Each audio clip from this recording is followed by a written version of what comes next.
घर परिवार पूरा भरल बाट रे, तब से कि तोरा सब करल बाट रे। ये भाई घर परिवार पूरा भरल बाट रे, तब से कि तोरा सभे करल बाट रे। पूजा पाठ व्रत बहुत कइले, छठिया दे देना माई पतोहिया के ते पुरनिया भइले। छठिया दे देना माई पतोहिया के ते पुरनिया भइले।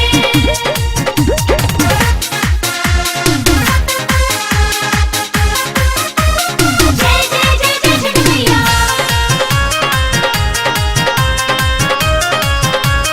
जय छठ मैया।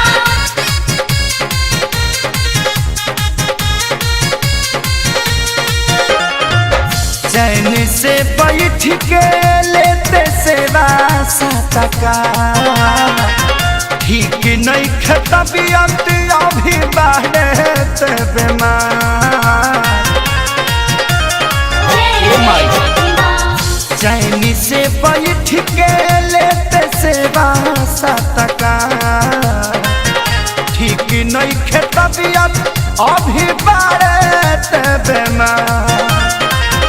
काहे खातिए के जीत धइले, छठिया दे देना माई पतोहिया के पुरनिया भइले।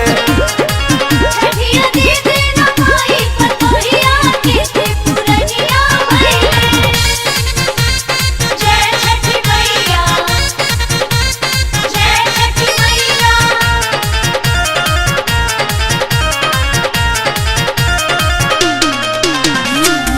तोरे में बजान बसल छोड़ के न जाई है, कुंदन खेसारी लागे ढेर दिन ले जाई है। तोरे में बजान बसल छोड़ के न जाई है, सोनू खेसारी लागे ढेर दिन ले रही है। ठीक ना पड़ी जे कनियो गइले, छठिया दे देना माई पतोहिया के पुरनिया भइले। छठिया दे देना माई पतोहिया के ते पुरनिया भइले। घर परिवार पूरा भरल बाट रे, तब से कि तोरा सभे करल बाट रे। पूजा पाठ व्रत बहुत कइले, छठिया दे देना माई पतोहिया के ते पुरनिया भइले।